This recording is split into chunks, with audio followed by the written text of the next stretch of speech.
যদি দর্শক বন্ধু আপনারা দেখছেন একে নিউজ বাংলা, আর এই মুহূর্তে উপস্থিত রয়েছি সন্দেশখালী বয়েরমারি।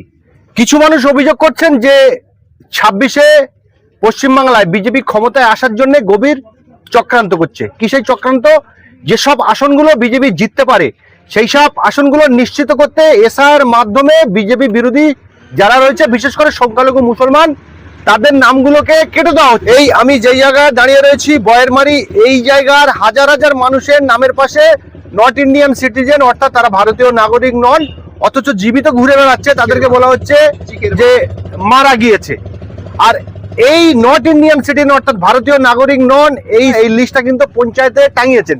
কে বা কারা টাঙিয়েছেন সেটা কিন্তু এখনো পর্যন্ত জানা যায়নি। কিন্তু এই লিস্ট দেখার পরে এই জায়গার যারা সংখ্যালঘু ভাইরা রয়েছে তাদের মাথায় কিন্তু আকাশ ভেঙে পড়ে। তারা ছোটাছুটি শুরু করে। এনাদের মধ্যে থেকে একজন ব্যক্তি আমার পাশে দাঁড়িয়ে রয়েছেন, তিনি সরাসরি নওশাদ সিদ্দিকীর সঙ্গে যোগাযোগ করেন এবং এনারা 30 থেকে 35 জন মানুষ যাদের নামের পাশে এই নট ইন্ডিয়ান সিটিজেন এবং মৃত্যু বলে ঘোষণা দিয়েছে, তাদের নিয়ে ইলেকশন কমিশনের দরবারে গিয়েছে। বিষয়টা হচ্ছে যে এই লিস্টগুলো টাঙালো কারা, এই লিস্টগুলো দিল কারা? এই চক্রান্তর শিকার কি এই সন্দেশখালীর মারির সংখ্যালঘু মানুষ হতে চলেছে? নওশাদ সিদ্দিকীর সঙ্গে গিয়েছিল এই চাচা। ইলেকশন কমিশন কি বলেছে শোনাবো আপনাদের। ইলেকশন কমিশনার বলেছে বিনা লুটিসে কোথাও যাওয়ার দরকার নেই, লুটিস যদি পান তাহলে সেখানে গিয়ে হাজির হবেন। আর এছাড়া এসব কোনো আমাদের কাছে কোনো প্রমাণ নেই, আমরা এই বিষয়ে কিছু জানি না। এরকম যে প্রবলেম সেটা আমরা এখনও জানতে পারিনি। তারপরে আমার নওশাদ সিদ্দিকী সাহেব বলেছিলেন যে এই মানুষ সব বিভ্রান্তি, আমার এখানে এসছে এই সেই মানুষ আমাকে দেখিয়েছিলেন, আমি সেখানে দাঁড়িয়েছিলাম, আমাকে কমিশনার দেখে ওই কথাগুলোই বলেছিলেন।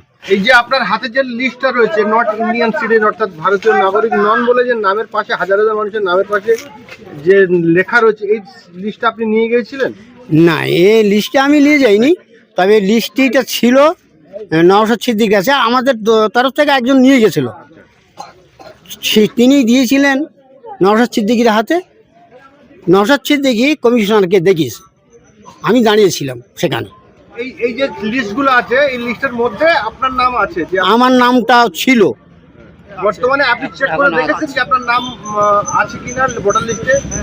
আমি ভোটার লিস্টে তো এখন পাইনি, ভোটার লিস্টে পাইনি, আমি কি করে দেখবো? আমি পঞ্চায়েতে 4 টাঙিয়ে দিয়েছে, 4টা দেখে আমি দেখেছি যে 4 টাঙিয়েছে, আমার ডেট ঘোষণা হয়ে গেছে।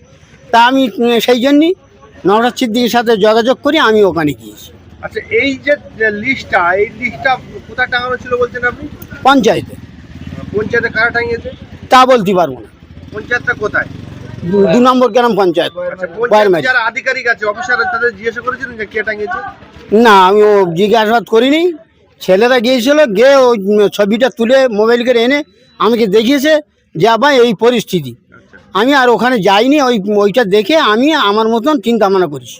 2002 সাল সহ আগের থেকে আপনার ভোটার লিস্টের নাম আছে? হ্যাঁ, 2002 সালে, 25 সালে আই কার্ড, আধার কার্ড সবই আমার নাম ওকে আছে।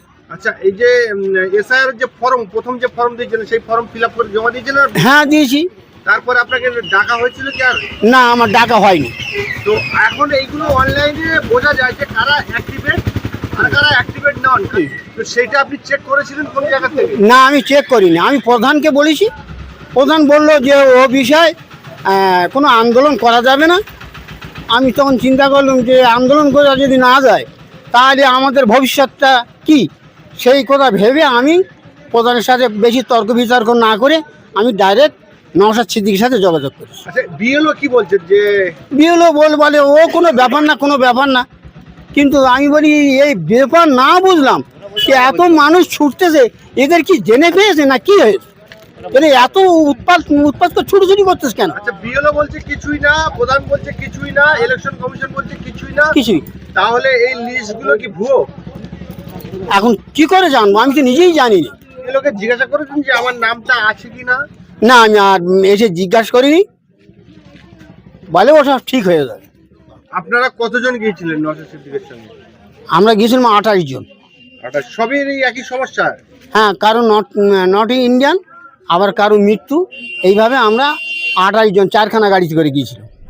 আপনার কি সমস্যা? এক মিনিট, আমার নট ইন্ডিয়ান করছে, ছোট ছোট বাচ্চাদের সব নট ইন্ডিয়ান করছে। আমার মৃত্যু ঘটনা, আপনি মরে গেছেন? আমি হ্যাঁ কিন্তু আপনি তো জীবিত রয়েছেন। জীবিত বেঁচে আছি। বিএলওকে বলেননি অফিসে যাই তো আমি জীবিত রয়েছি? আমরা কি করবো? আমরা তো কিছু করতে পারবো না। এটা সম্পূর্ণ নির্বাচন কমিশনারকে নিয়ে বিজেপি সরকার চক্রান্ত করছে, গভীরভাবে ষড়যন্ত্র করছে, করে মুসলিমদের বাদ দিচ্ছে, রোহিঙ্গাদের ধরার নাম করে, সম্পূর্ণভাবে বাংলাদেশিদের খোঁজার নাম করে, এই ইন্ডিয়ানদের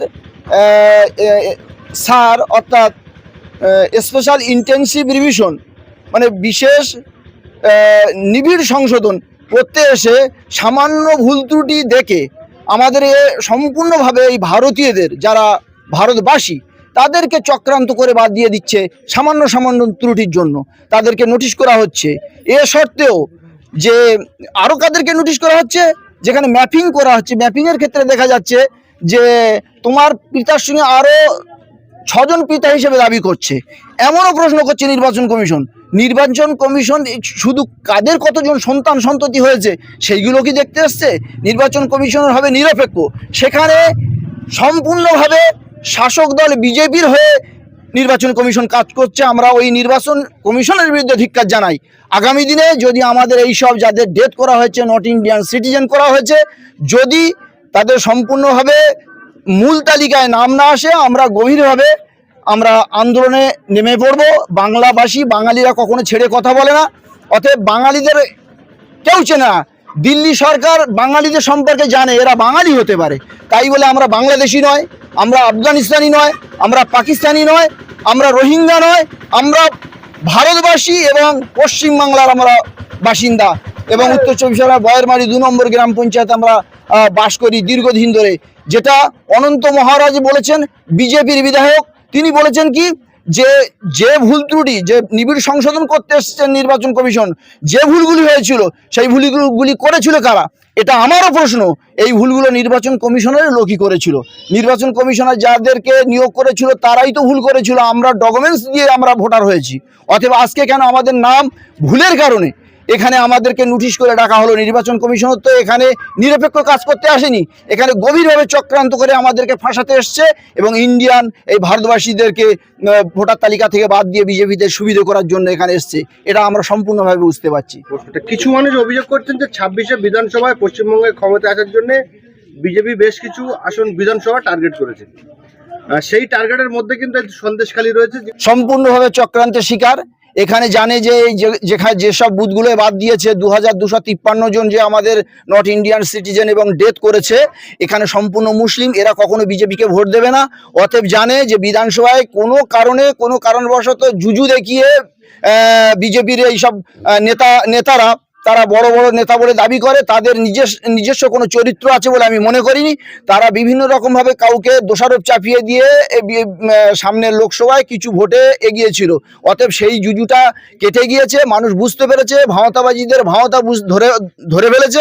অতএব আমরা জানি এই মুসলিমরা ভোট দেবে না, তাই তারা কখনো আর এই বিধানসভা জিততে পারবে না। সেই জন্য চক্রান্ত করে সম্পূর্ণভাবে এই মুসলিমদের দেখে দেখে ডেথ এবং নট ইন্ডিয়ান সিটিজেন বানিয়েছে। কমিশনার দুটো স্পেশাল লোক রেখে তারা ধরা পড়লো হরিয়ানার থেকে এপিক কার্ড নিয়ে। আমাদের এই এপিক নাম্বার নেই বলে সেখানে বসিয়ে তাকে ভোটার করে দেওয়া হচ্ছে, তাতে ধরা পড়ে গেল। তারা যদি হরিয়ানা থেকে এপিক নাম্বার আমাদের এপিক নাম্বার নেই বলে বসিয়ে সেখানে ভোটার করাচ্ছিল।